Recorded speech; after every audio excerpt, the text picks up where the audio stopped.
नमस्कार, मैं हूं श्वेता झा। स्वागत है आप सभी का न्यूज पथ पे। राह जिंदगी की हो या खबरों की, उसमें कई मोड़ होते हैं, कई रफ्तार होती है, कई पड़ाव होते हैं। जिंदगी से जुड़ी खबरों के साथ आपको लिए चलेंगे न्यूज पथ पर, लेकिन उससे पहले आपको बता दें कि हॉर्न ओके प्लीज में आज बात होगी अलग अलग समय पर सोने और जागने से होने वाले नुकसान पर। बताएंगे क्या है सोशल जेटलैग। सियासी ढाबे में दिल्ली सर्विस बिल पर बहस के दौरान हुआ घमासान दिखाएंगे। तो सोशल अड्डा में करेंगे जोमैटो की एक विचित्र परेशानी पर मंथन। बताएंगे एक्स बॉयफ्रेंड के लिए खाना ऑर्डर करने वाली लड़की अंकिता क्यों है चर्चा में। और प्रगति मार्ग में दिखाएंगे फुटबॉल क्लब की दरियादिली। और शुरू करते हैं न्यूज पथ पर सफर। सबसे पहले आपको दिखाते हैं ऐसी तस्वीरें जिनका जिक्र सरे रहा है। ये तस्वीरें सुर्खियों में भी है और सोशल मीडिया पर भी है। इनसे आपका बाखबर रहना बेहद जरूरी है, क्योंकि चौराहे पर इन्हीं की चर्चा है। अमरनाथ यात्रा में पिछले साल के मुकाबले इस बार श्रद्धालुओं के आने का रिकॉर्ड टूट गया। पिछले साल वहां करीब 3.5 लाख श्रद्धालु दर्शनों के लिए पहुंचे थे, लेकिन इस साल अब तक 4 लाख से ज्यादा श्रद्धालु आ चुके हैं। अमरनाथ यात्रा पिछले महीने 1 जुलाई को शुरू हुई थी और ये 31 अगस्त तक चलेगी, यानी श्रावण पूर्णिमा को अमरनाथ यात्रा का आखिरी दिन होगा। वैसे साल 2011 में अब तक सबसे ज्यादा 6,34,000 श्रद्धालु पहुंचे थे, जो कि अब तक का रिकॉर्ड है। हालांकि अभी इस यात्रा को खत्म होने में करीब 4 हफ्ते बाकी हैं, लिहाजा श्रद्धालुओं का आंकड़ा 4 लाख से कहीं ज्यादा होने की उम्मीद जताई जा रही है। हो सकता है कि 2011 का रिकॉर्ड भी टूट जाए।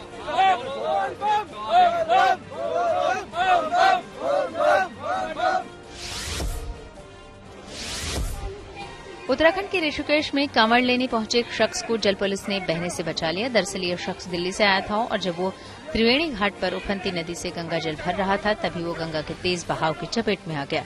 हालांकि फिर वहां मौजूद जल पुलिस के जवानों ने अपनी जान की परवाह किए बगैर गंगा में छलांग लगा दी और इस शख्स को बाहर निकाल लिया।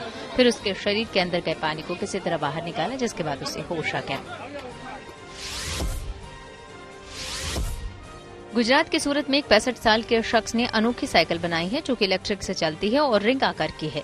नत्थू भाई पटेल का कहना है कि वो 4 दशक से अपना गैराज चला रहे हैं, लेकिन उन्होंने प्रधानमंत्री मोदी की सलाह को ध्यान में रखते हुए बैटरी वाले वाहन बनाने शुरू कर दिए हैं। नत्थू भाई को ये रिंग इलेक्ट्रिक साइकिल बनाने में 3 से 4 महीने का समय लगा है। उनके मुताबिक एक बार में चार्ज करने पर ये साइकिल 35 से 40 किलोमीटर तक चल सकती है।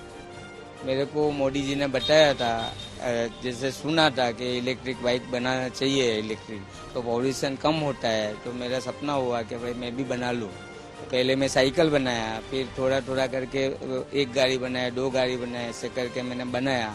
आज मैं कोई नोवेल्टी चीज बना रहा हूँ।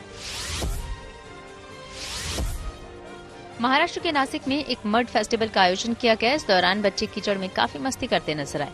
इतना ही नहीं, वहां गानों और डांस के भी खास इंतजाम किए गए थे। ऐसे में बच्चों ने इसका काफी लुत्फ उठाया। वो सभी मिट्टी के रंग में रंगे दिखाई दिए, लिहाजा वहां नजारा ऐसा बन गया कि इनको पहचानना मुश्किल हो रहा था। स्कूल में आयोजित इस मड फेस्टिवल का मकसद ये था कि बच्चों की इम्यूनिटी मजबूत बने और वो एक अलग तरह से एंजॉय भी करें। राजस्थान के उदयपुर में कलाकार ने 24 कैरेट सोने से इतना छोटा बैग बनाया है, जो कि चीनी के दाने से भी छोटा है। डॉक्टर इकबाल सक्का नाम के कलाकार ने ये 0.02 इंच लंबा बैग काफी मेहनत से डिजाइन किया है। इस छोटे से हैंडबैग का नाम तिरंगा हैंडबैग रखा गया है। ये बैग बनाने के बाद डॉक्टर इकबाल सक्का ने पीएम मोदी को पत्र लिखा है और इस हैंडबैग की नीलामी कर इसकी राशि बाढ़ राहत कोष में देने की मांग की है। इससे पहले भी डॉक्टर सक्का काफी छोटी छोटी कलाकृतियां बना चुके हैं। जिंदगी का सफर सुहाना हो, इसके लिए सावधान रहना जरूरी है। रोजमर्रा की आपाधापी में कुछ देर बैठकर सोचना समझना भी जरूरी है कि आपके आसपास क्या हो रहा है और जो कुछ हो रहा है उससे हमारी जिंदगी, हमारा परिवार कैसे प्रभावित हो सकता है। इसलिए हॉर्न बजाकर बाखबर करने वाली खबर जरूरी होती है। और आज की ये खबर हमारी सेहत से जुड़ी है। अच्छी सेहत के लिए अच्छी नींद जरूरी है, ये बात तो हम सभी जानते हैं। लेकिन एक नई स्टडी में दावा किया गया है कि एक तय समय पर सोना और जागना भी जरूरी है। यानी रात में जिस वक्त आप सोते हैं, अगर उसमें मामूली अंतर भी आता है तो इसका असर आपकी सेहत पर पड़ सकता है। इसलिए जरूरी है कि इसे लेकर हॉर्न बजाया जाए।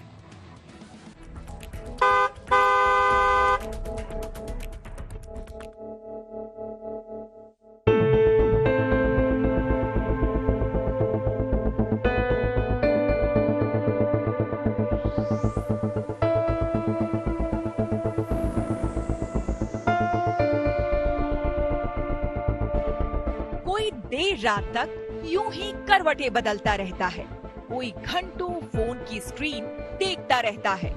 तनाव की वजह से किसी की पलकें नहीं झपकती, तो कोई रात में ही काम करना पसंद करता है। किसी को शिफ्ट की प्रॉब्लम है, किसी के साथ शोर की समस्या है।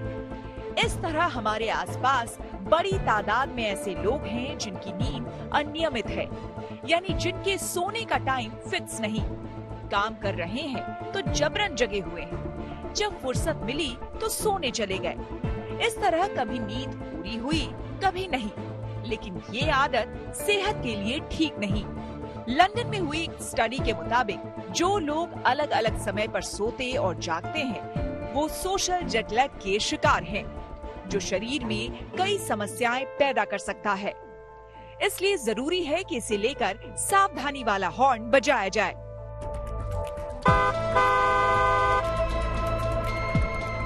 पहले आपको बताते हैं कि किंग्स कॉलेज लंदन में की गई स्टडी में क्या सामने आया है। इसके मुताबिक सोने की आदत में मामूली अंतर भी पेट में मौजूद बैक्टीरिया में बदलाव करता है। ऐसे बदलाव सेहत के लिए ठीक नहीं होते। स्टडी में अलग अलग समस्या पर सोने और जागने को सोशल जेट लैग नाम दिया गया है और शोधकर्ता ये मान रहे हैं कि सोशल जेट लैग वाले लोगों का स्वाभाविक रूप से आहार उतना पोषक और सेहतमंद नहीं होता। यानी साफ शब्दों में कहा जाए तो उनके सोने जागने का टाइम फिक्स नहीं, उनका भोजन भी सेहतमंद नहीं होता और इसलिए बीमारियों का खतरा बढ़ जाता है। किंग्स कॉलेज के वैज्ञानिकों ने 1000 लोगों पर शोध किया और पाया कि वीकेंड की तुलना में हफ्ते के बाकी दिन यानी सोमवार से लेकर शुक्रवार तक अगर समय पर कोई नहीं सोता तो उसके शरीर में ऐसे बैक्टीरिया मौजूद होते हैं जो बीमारी पैदा करते हैं। स्टडी में सामने आया है कि नींद सही न होने से पसंद प्रभावित होती है। ऐसे लोगों में ज्यादा कार्बोहाइड्रेट या जंक फूड्स खाने की इच्छा पैदा होती है। सोशल जेट लैग से पीड़ित 16% लोगों में चिप्स जैसी आलू वाली डाइट और शुगर ड्रिंक्स लेने की संभावना ज्यादा पाई गई।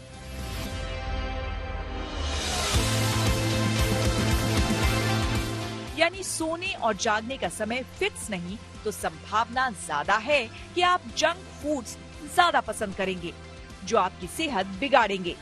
इसके उलट सोने का समय तय है तो संतुलित आहार लेंगे और बीमारियों का जोखिम कम होगा। समझने वाली बात ये भी है कि नींद, भोजन और आंत के बैक्टीरिया में संबंध है। अगर नींद गड़बड़ है तो डाइट गड़बड़ होगी और फिर बैक्टीरिया अपना काम शुरू कर देंगे। सेहत खराब ना हो इसलिए इन तीनों का बढ़िया तालमेल जरूरी है। इसके अलावा भी नींद कम होने से कई परेशानियां हो सकती हैं। मसलन स्ट्रेस और मानसिक बीमारी की आशंका बढ़ जाती है। बदन दर्द, थकावट और अकड़न की समस्या होती है। एकाग्रता कमजोर होने की संभावना बढ़ जाती है। वजन बढ़ने की समस्या हो सकती है। साथ ही डाइजेशन पर असर होता है। इसलिए जरूरी है कि 7 से 8 घंटे की पूरी नींद ले और इसके साथ ही सोने और जागने का समय फिक्स करें। सोने के मामले में सख्ती सबसे पहले अपने घर में दिखाएं और दूसरों को आगाह करने के लिए सावधानी वाला हॉर्न बजाएं।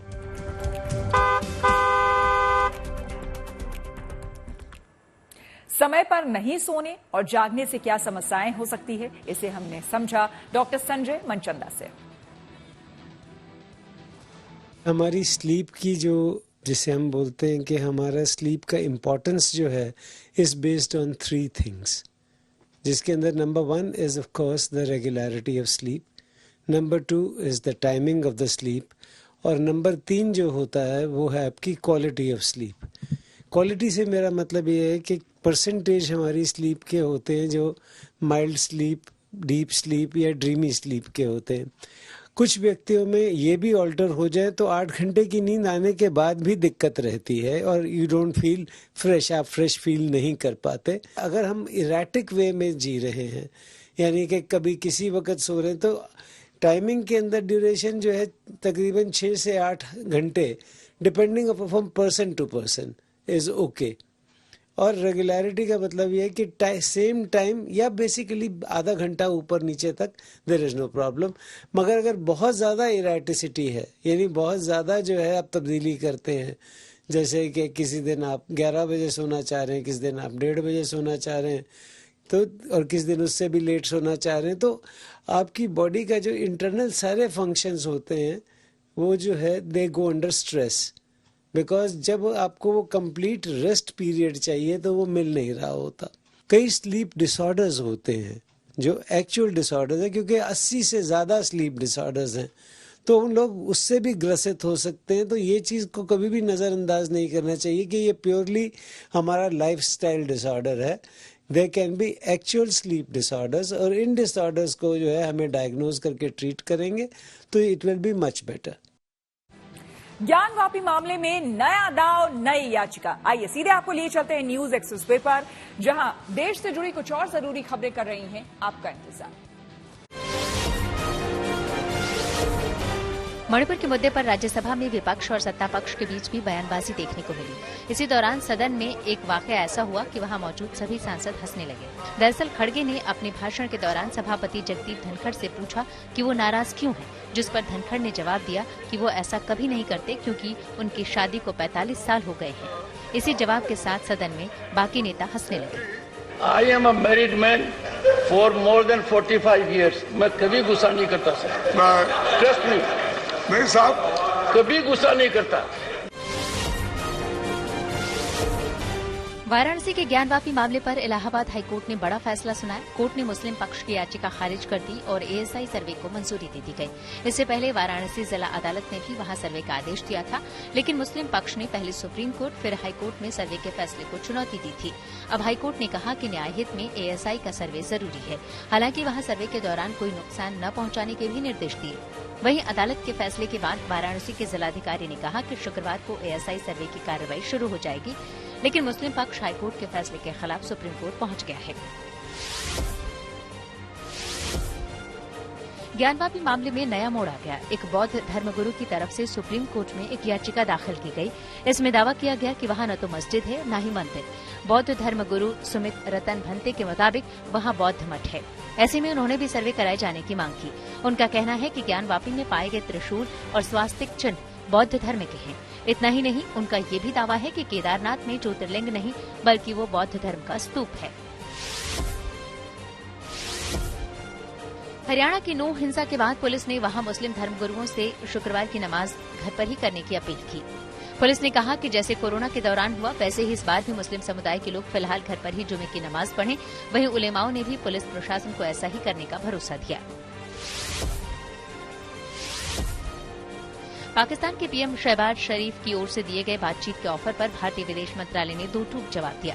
विदेश मंत्रालय के प्रवक्ता अरिंदम बागची ने कहा कि भारत का रुख यही है कि वो सभी देशों के साथ दोस्ताना संबंध चाहता है, लेकिन इसके लिए आतंकवाद से मुक्त माहौल जरूरी है।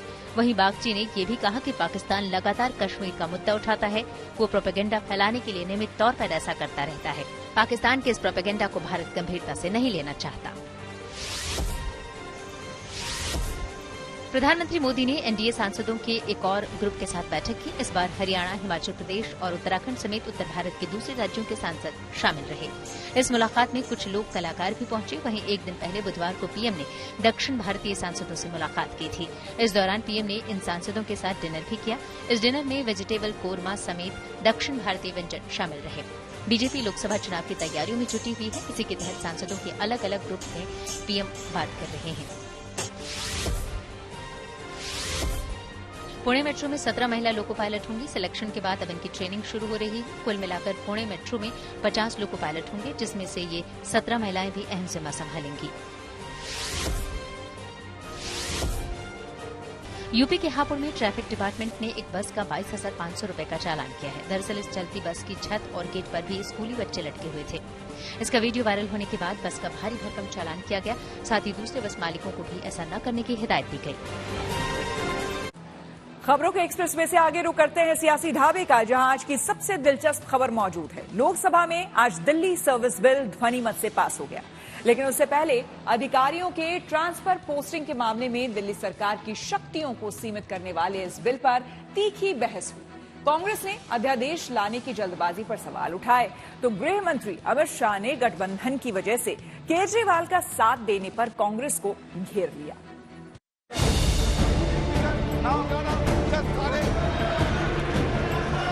2015 में यहाँ एक ऐसे दल की सरकार आई जिसका मकसद सेवा करना है ही नहीं, झगड़ा करना। प्रॉब्लम ट्रांसफर पोस्टिंग के अधिकार का नहीं है, विजिलेंस को कंट्रोल में लेकर बंगला जो बना दिया है इसका सत्य छुपाना है। पूरा देश देख रहा है और पूरा दिल्ली सर्विस बिल पर बहस शुरू हुई तो गृह मंत्री ने शुरुआत में फोकस अध्यादेश पर ही किया। दावा किया कि विधेयक न तो संविधान का उल्लंघन करता है और न सुप्रीम कोर्ट के आदेश का। लेकिन इसके ठीक बाद अध्यादेश पर हो रही ये बहस चुनावी हो गई। केजरीवाल का समर्थन करने पर अमित शाह ने कांग्रेस और खास तौर पर विपक्ष के मोर्चे इंडिया पर तीखे तीर चलाए कि आप दिल्ली की सोचिए, एलायंस की मत सोचिए। एलायंस से फायदा नहीं होने वाला है। एलायंस होने के बाद भी पूर्ण बहुमत से नरेंद्र मोदी प्रधानमंत्री बनने वाले हैं। मैं बता देता हूं विशेषकर कांग्रेस पार्टी वालों को कि ये बिल पारित होने के बाद वो एलायंस में आपके साथ आने वाले नहीं है। दिल्ली पर जब केंद्र सरकार अध्यादेश लेकर आई थी तब कांग्रेस मौन थी, लेकिन विपक्षी पार्टियों के मोर्चे में केजरीवाल के शामिल होने के बाद कांग्रेस और उसकी सहयोगी पार्टियां इस बिल के खिलाफ खड़ी हैं। इसलिए अधिकारियों की ट्रांसफर पोस्टिंग वाले अध्यादेश पर कांग्रेस के तल्ख सवाल हैं। दूसरी सवाल ये है कि देखिए, शंका हमारे इसलिए है कि हिंदुस्तान में से एक ही राज्य दिल्ली नहीं है। अगर दिल्ली में इस तरीके की छेड़खानी होते रहेंगे तो इसके चलते आप धीरे धीरे हिंदुस्तान की बाकी राज्यों में एक किस्म के ही हमला करते रहेंगे। यह अध्यादेश लाने की क्या जरूरत थी? आप तो सीधा बिल ला सकते। ये जरूरी क्या थी? ये इमरजेंसी क्या थी? एक्स्ट्रा ऑर्डिनरी सिचुएशन क्या थी उस समय? आपको सदन में ये बताना पड़ेगा। दिल्ली से जुड़ा बिल असल में विपक्षी एकता का सबसे बड़ा इम्तिहान है। हालांकि अमित शाह ने याद दिलाया कि दिल्ली को लेकर बीजेपी और कांग्रेस में कभी समस्या नहीं हुई, लेकिन कांग्रेस मजबूती से आम आदमी पार्टी के साथ खड़ी नजर आई, जिसके तहत कभी ऊपर कांग्रेस का शासन था तब हमारी सरकार थी, तो कभी ऊपर कांग्रेस की सरकार थी तब नीचे हमारा शासन था, मगर कोई झगड़ा नहीं हुआ। 2015 में यहाँ स्थिति बदली और यहाँ एक ऐसे दल की सरकार आई जिसका मकसद सेवा करना है ही नहीं, झगड़ा करना। प्रॉब्लम ट्रांसफर पोस्टिंग के अधिकार का नहीं है, विजिलेंस को कंट्रोल में लेकर बंगला जो बना दिया है इसका सत्य छुपाना है। अगर आपको ये लगे कि यहाँ घोटाला होते रहते, ये घोटाले के लिए क्या ये बिल लाना जरूरी था? आपके हाथ में ईडी है, सीबीआई है, कितने सारे फौजे हैं आपके हाथ में, कितने सारे शक्तियां हैं आपके जेब में, तब उसको इस्तेमाल क्यों नहीं करते? ये घोटाला की चलते, घोटाला की विरोध करने के लिए आपको क्या ये बिल लाना जरूरी था? मैं ये सवाल पूछना चाहते हैं माननीय अध्यक्ष जी। इस तरह बहस भले ही दिल्ली अध्यादेश पर होती रही, लेकिन बात घुमा फिरा कर विपक्ष की गोलबंदी और 2024 के चुनाव पर ही हुई। कभी इधर से तीर चले तो कभी उधर से। गठबंधन बनाने के अनेक प्रकार होते हैं। विधेयक और कानून देश के भले के लिए लेकर आते हैं। इसका विरोध या इसका समर्थन भी देश के और दिल्ली के भले के लिए करना चाहिए। मेरी अपील है विपक्ष के सदस्यों को कि आप दिल्ली की सोचिए, एलायंस की मत सोचिए।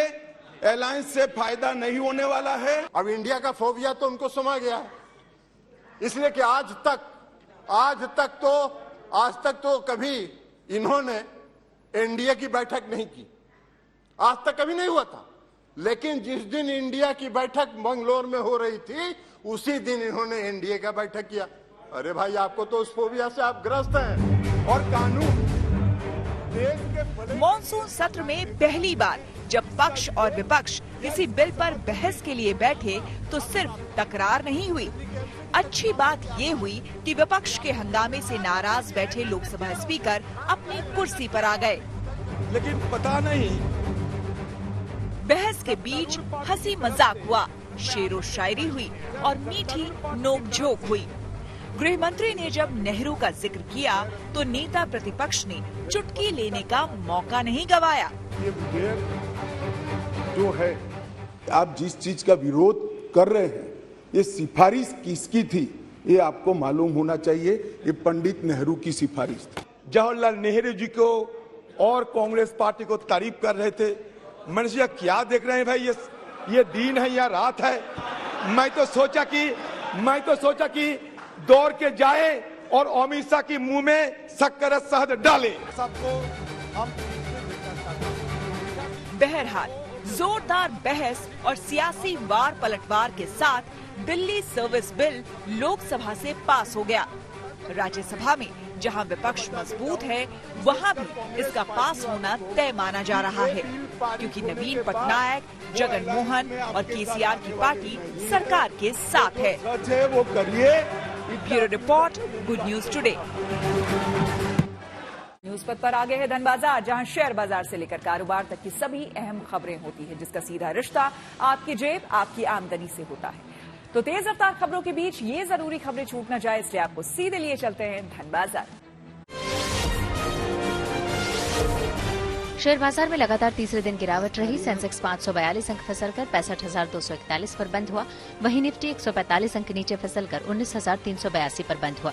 दिन में कारोबार के दौरान सेंसेक्स 819 अंक फिसलकर 64,963 पर आ गया था। दिल्ली सराफा बाजार में सोने चांदी की कीमत में गिरावट रही। सोना 150 रुपए सस्ता हुआ। दिल्ली में अब 10 ग्राम सोने की कीमत 60,100 रुपए हुई।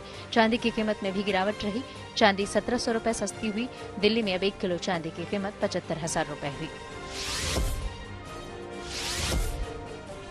भारत सरकार ने विदेशों से बिना लाइसेंस के लैपटॉप, टैबलेट और पर्सनल कंप्यूटर के इंपोर्ट पर तुरंत रोक लगा दी। वाणिज्य और उद्योग मंत्रालय ने इसको लेकर नोटिफिकेशन जारी कर दिया। सरकार का कहना है कि वो मेड इन इंडिया अभियान को बढ़ावा देना चाहती है। वहीं माना यह भी जा रहा है कि सरकार के इस फैसले से चीन को बड़ा झटका लगेगा, जिसका एक बड़ा इलेक्ट्रॉनिक मार्केट भारत में है, लेकिन अब इन प्रोडक्ट के लिए लाइसेंस जरूरी होगा। Car company Toyota Kirloskar motor India ने एक नई जनरेशन की कार वेलफायर भारत में लॉन्च कर दी। कंपनी ने इस कार को 2 वेरिएंट में लॉन्च किया है और इसकी डिलीवरी नवंबर तक शुरू हो सकती है। इसमें सेफ्टी के लिहाज से एडवांस्ड ड्राइवर असिस्टेंट सिस्टम के साथ साथ 60 से ज्यादा कनेक्टिंग फीचर्स भी दिए गए हैं। इस लग्जरी कार की कीमत 1 करोड़ 19 लाख से शुरू है।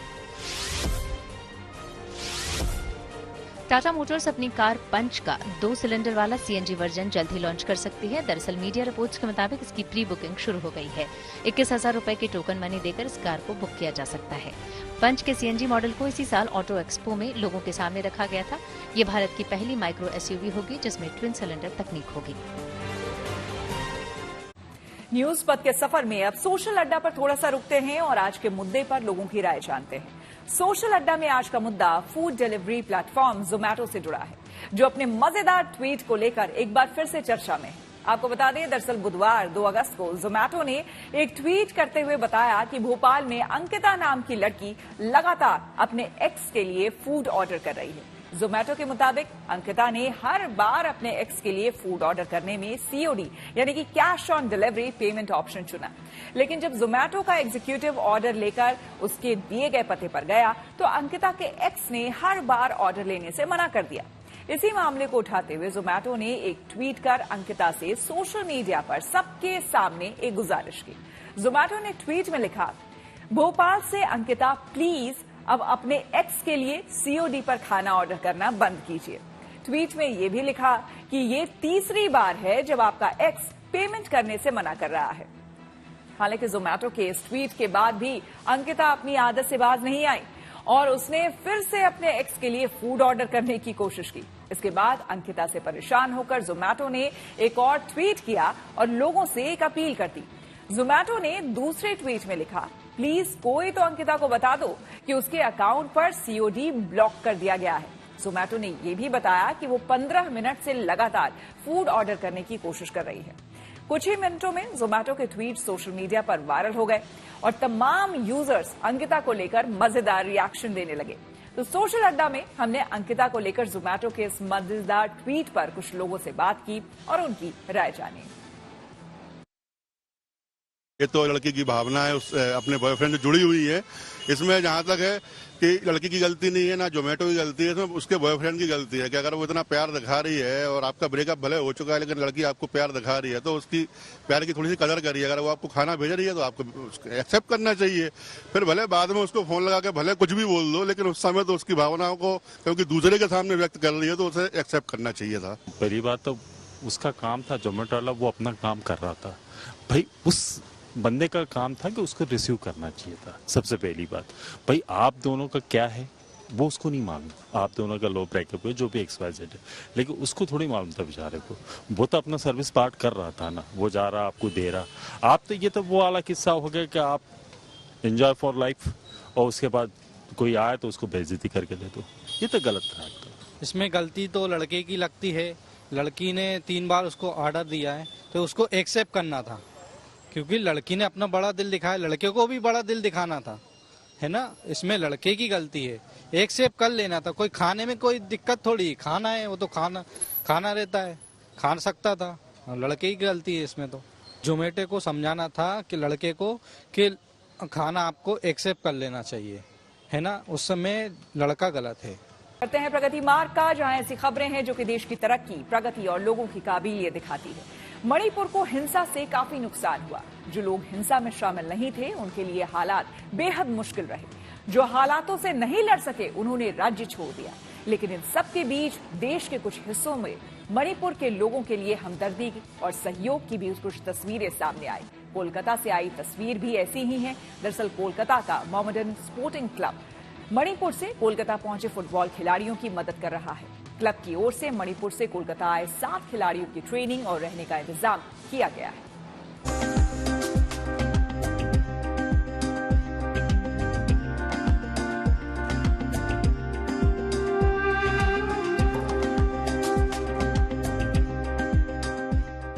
मणिपुर में 2 समुदायों के बीच टकराव के बाद अब हालात सामान्य हो रहे हैं, लेकिन हिंसा प्रभावित इलाकों में इसका असर अब भी दिख रहा है। आलम यह है कि हजारों लोग अपना अपना घर छोड़ चुके हैं। मणिपुर में हिंसा का असर सिर्फ आम नागरिकों पर ही नहीं बल्कि यहाँ के होनहार खिलाड़ियों पर भी पड़ रहा है। देश के लिए खेलने का सपना लिए इन खिलाड़ियों को अपना ही राज्य और घर छोड़कर दूसरे राज्यों में शरण लेनी पड़ रही है और ऐसे खिलाड़ियों की मदद कर रहा है कोलकाता की मोहम्मडन स्पोर्टिंग क्लब। मणिपुर से यहाँ 7 फुटबॉल खिलाड़ी आए हैं जिनके रहने और ट्रेनिंग का पूरा इंतजाम क्लब की ओर से किया गया है। मणिपुर के ये फुटबॉल खिलाड़ी कोलकाता में अपनी ट्रेनिंग कर रहे हैं और वो फिलहाल मणिपुर लौटना नहीं चाहते। मैं अभी आया ना, कोलकाता में आया ना, मैं खेल के आया है। फैमिली में अभी सेफ्टी है ना। मणिपुर में थोड़ा वायलेंस है ना, मैं पीस चाहिए, शांति और ठीक है। नहीं तो पीस तो चाहिए, पहले से रहता है ऐसे ही सबको, मतलब नॉर्मल में आ जाएगा तो सबके लिए अच्छा है। और अगर अभी यही चलते रहे तो किसी को, दोनों साइड को किसी फायदा भी तो नहीं होगा। उनका गांव में 2 आई लीग क्लब है, नेरोका ट्राव अभी इस साल खेल पाएगा कि नहीं वो भी मालूम नहीं। और बहुत सारा एकेडमी भी है और वहाँ का प्रैक्टिस सब भी ये सब शुरू नहीं हो पा रहा है सबका वजह से, तो बहुत मुश्किल वक्त में इन खिलाड़ियों का साथ मोहम्मडन स्पोर्टिंग क्लब बखूबी दे रहा है और क्लब की ओर से फुटबॉल खिलाड़ियों के साथ साथ उनके परिवार के लोगों के भी रहने का इंतजाम किया गया है। We have already offered all the players, those who are from Manipur. We have already told them, and we have already shifted one family to Rajarhat. Our goalkeeper coach family already we have shifted 2 families over there, and we have offered them that if you have any problem regarding fooding or lodging or any thing regarding transportation from bringing them from Manipur, we are ready with you. We can help to our players. उम्मीद यही है कि इन खिलाड़ियों की मेहनत रंग लाएगी और आने वाले वक्त में ये खिलाड़ी देश का नाम रोशन करेंगे। मोहम्मदन स्पोर्टिंग क्लब ने उनकी फैमिली और उनके लिए एक शेल्टर की व्यवस्था की है और अभी वो माइंड फ्री करके फुटबॉल की तरफ फोकस कर सके, इसी की व्यवस्था किया गया है। Anirban, Kolkata, good news today. और न्यूज पथ के सफर में आगे पब्लिक होर्डिंग पर देश भर के छात्रों के लिए एक जरूरी खबर है। यूजीसी यानी कि यूनिवर्सिटी ग्रांट्स कमीशन ने देश भर में चल रहे 20 फर्जी विश्वविद्यालयों की एक लिस्ट जारी की है। चौंकाने वाली बात यह है कि इनमें सबसे ज्यादा फर्जी विश्वविद्यालय देश की राजधानी दिल्ली में ही चल रहे हैं। यूजीसी ने जानकारी दी है कि देश के 20 फर्जी विश्वविद्यालयों और संस्थानों की लिस्ट में सबसे ज्यादा 8 दिल्ली में चल रहे हैं। इसके बाद उत्तर प्रदेश में 4, आंध्र प्रदेश और पश्चिम बंगाल के 2-2 संस्थान शामिल हैं, जबकि कर्नाटक, केरल, महाराष्ट्र और पुडुचेरी में भी एक-एक फर्जी यूनिवर्सिटी और संस्थान चल रहे हैं। यूजीसी लिस्ट के मुताबिक दिल्ली में all India institute of public and physical health sciences, state government university, commercial university limited, United Nations university, vocational university, ADR centric, juridical university, Indian institution of science and engineering, Vishwakarma open university for self employment और आध्यात्मिक विश्वविद्यालय शामिल हैं। वहीं उत्तर प्रदेश के 4 फर्जी संस्थानों में प्रयागराज में गांधी हिंदी विद्यापीठ, कानपुर में national university of electro complex homeopathy, Aligarh में नेताजी सुभाष चंद्र बोस यूनिवर्सिटी और लखनऊ में भारतीय शिक्षा परिषद के नाम हैं। आंध्र प्रदेश में 2 संस्थान Christ New Testament deemed university और Bible open university of India को फर्जी बताया गया है। वहीं पश्चिम बंगाल में Indian institute of alternative medicine और institute of alternative medicine and research फर्जी है। इसके अलावा कर्नाटक में Badaganvi Sarkar world open university education society, Kerala में सेंट जॉन्स यूनिवर्सिटी, महाराष्ट्र के नागपुर में राजा अरेबिक यूनिवर्सिटी और पुडुचेरी में श्री बोधि अकेडमी ऑफ हायर एजुकेशन फर्जी संस्थान है। कनाडा के प्रधानमंत्री लेंगे तलाक। जी हां, ये सीधे आपको लिए चलते हैं न्यूज एक्सप्रेसवे पर, जहां विदेश से जुड़ी कुछ और जरूरी खबरें कर रही हैं आपका इंतजार। कनाडा के प्रधानमंत्री जस्टिन ट्रूडो और उनकी पत्नी सोफी जल्द अलग हो जाएंगे। उन्होंने सोशल मीडिया पर तलाक लेने का ऐलान किया। जस्टिन ट्रूडो की उम्र अभी 51 साल है तो उनकी पत्नी 48 साल की हैं। इनकी शादी साल 2005 में हुई थी और दोनों के 3 बच्चे हैं। ट्रूडो से पहले उनके पिता पियरे ट्रूडो भी पीएम रहते 1979 में अपनी पत्नी मार्गरेट से अलग हो गए थे और 1984 में दोनों का तलाक हुआ था। जस्टिन ने कहा कि उन्होंने बहुत कठिन और अहम बातचीत के बाद ये फैसला लिया। वैसे दोनों भले ही अलग हो रहे हों, लेकिन उन्होंने कहा कि वो बच्चों की परवरिश के लिए आपस में सहयोग करते रहेंगे। पाकिस्तान और अफगानिस्तान के बीच तनाव बढ़ सकता है। हाल में पाकिस्तान में एक आत्मघाती हमला हुआ था, जिसके बाद पाकिस्तानी फौज ने अफगान बॉर्डर पर 4 नई यूनिट तैनात कर दी। इतना ही नहीं, पाकिस्तानी विदेश मंत्री बिलावल भुट्टो ने अफगानिस्तान को धमकी भी दी। बिलावल ने दावा किया कि अफगानिस्तान बॉर्डर से आतंकी उनके देश में घुसते हैं। बिलावल के मुताबिक अगर अफगानिस्तान की तालिबान सरकार ने इसे नहीं रोका तो पाकिस्तान सरकार और फौज एक्शन लेगी। यूएन ने दावा किया कि उत्तर कोरिया ने मान लिया है कि अमेरिकी सैनिक ट्रेविस किंग उसी की कस्टडी में है। हालांकि अभी यूएन ने इस मामले में और जानकारी नहीं दी है। ट्रेविस 18 जुलाई को बॉर्डर पार कर दक्षिण कोरिया से उत्तर कोरिया चला गया था, जहां उसे उत्तर कोरियाई सेना ने हिरासत में ले लिया था। ट्रेविस किंग दक्षिण कोरिया में भी मारपीट के आरोपों की वजह से 2 महीने जेल में सजा काट चुका था और पिछले महीने ही उसकी रिहाई हुई थी। फिर उसे अमेरिका वापस भेजा जाना था, लेकिन इसी बीच वो सीमा पार कर उत्तर कोरिया पहुंच गया। अब इस मसले पर अमेरिका और उत्तर कोरिया के बीच जल्द बातचीत होने की उम्मीद है। हालांकि दोनों देशों के बीच संबंध अच्छे नहीं हैं। ईरान में तापमान 50 डिग्री सेल्सियस के पार पहुंच गया, जिससे वहां गर्मी की वजह से कई दिक्कतें शुरू हो गई। ऐसे में ईरान सरकार ने पूरे देश में शटडाउन कर दिया, यानी सभी दफ्तर, स्कूल और बैंक 2 दिनों तक बंद कर दिए। वहां के स्वास्थ्य मंत्रालय का कहना है कि बच्चों, बुजुर्गों और मरीजों को हीट स्ट्रोक का खतरा है। ऐसे में वो घरों के अंदर ही रहें। वहीं इस बीच अस्पतालों को भी हाई अलर्ट पर रखा गया है। चीन के बीजिंग समेत कई इलाकों में हुई भारी बारिश के बाद बड़ा रेस्क्यू अभियान शुरू किया गया ताकि प्रभावितों तक पहुंचा जा सके। इसके लिए इलाके में नाव चलानी पड़ रही है, जिससे बाढ़ पीड़ितों को सुरक्षित जगहों पर ले जाया जा सके। रेस्क्यू टीम इमारतों में फंसे लोगों को निकालने में जुटी है, क्योंकि घर के बाहर पानी भरने की वजह से उन तक खाने पीने की चीजें नहीं पहुंच पा रही हैं। अमेरिका की न्यू जर्सी में एक हाईवे पर काफी नींबू बिखर गए। दरअसल नींबुओं को ले जा रहा ये ट्रैक्टर हादसे का शिकार हो गया, जिसके बाद नींबू की कई पेटियां टूटकर सड़क पर गिर गईं। इससे वहां हाईवे पर नींबू ही नींबू नजर आने लगा। बजरंग पुनिया को अदालत ने भेजा है समन। खेल जगत से जुड़ी और खबरों को जानने के लिए आइए सीधे चलते हैं खेल चक्कर। मनोज तिवारी ने क्रिकेट के सभी फॉर्मेट से रिटायरमेंट लेने का ऐलान कर दिया। उन्होंने सोशल मीडिया के जरिए इसका ऐलान किया। मनोज तिवारी अभी पश्चिम बंगाल सरकार में खेल मंत्री भी हैं। उन्होंने साल 2008 से 2015 तक भारतीय टीम के लिए कुल 15 मैच खेले। ऑस्ट्रेलियन बैडमिंटन ओपन में भारतीय खिलाड़ियों ने शानदार प्रदर्शन जारी रखा। पीवी सिंधु, प्रियांशु राजावत और एचएस प्रणॉय को अपने अपने मुकाबलों में जीत हासिल हुई। इस तरह वो क्वार्टर फाइनल में पहुंच गए। सानिया मिर्जा और शोएब मलिक एक बार फिर अपने रिश्तों को लेकर सुर्खियों में आ गए। दरअसल शोएब ने अपने इंस्टाग्राम अकाउंट से एक जानकारी हटा दी। पहले शोएब ने अपने इंस्टाग्राम बायो में लिखा था एथलीट और एक सुपर वुमन सानिया मिर्जा के पति, लेकिन अब शोएब ने वहां से ये जानकारी हटा ली। अब उनके इंस्टाग्राम बायो में लिखा है प्रो एथलीट और लिव अनब्रोकन, यानी बिना दर्द के जियो। शोएब मलिक के इसी नए बायो के बाद एक बार फिर से अटकलें तेज हुई। दिल्ली की पटियाला हाउस कोर्ट ने मानहानि के एक मामले में पहलवान बजरंग पुनिया को समन भेजा। अदालत ने पुनिया को बतौर आरोपी 6 सितंबर को तलब किया। इससे पहले कुश्ती कोच नरेश दहिया ने बजरंग पुनिया के खिलाफ मानहानि का केस दायर किया था, जिसमें सुनवाई करते हुए कोर्ट ने बजरंग को ये समन भेजा। इंग्लैंड के क्रिकेटर मोइन अली अगले साल भारत दौरे पर नहीं आएंगे। उन्होंने अपने टेस्ट करियर को अलविदा कह दिया। ऑस्ट्रेलिया के खिलाफ 5वां एशेज टेस्ट उनके करियर का आखिरी मैच था। मोइन अली पहले रिटायरमेंट ले चुके थे, लेकिन उन्हें एशेज सीरीज के लिए खास तौर पर बुलाया गया था। और अब बात टैलेंट की उस मंच की जो कि आज से आपके लिए सजा है गुड न्यूज टुडे पर। जी हां, जीएनटी शो स्टॉपर, यानी कि वो मंच जहां पर देश की सबसे शानदार और बेहतरीन प्रतिभाएं रोज आपके सामने होंगी।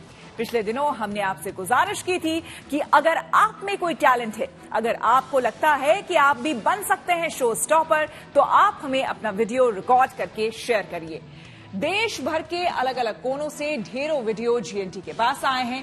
उनमें से हमने कुछ वीडियोस चुने हैं जिसे हम आपके सामने पेश कर रहे हैं। आज जीएनटी शो स्टॉपर की पहली शो स्टॉपर बनी है दतिया की प्रगति पदसारिया।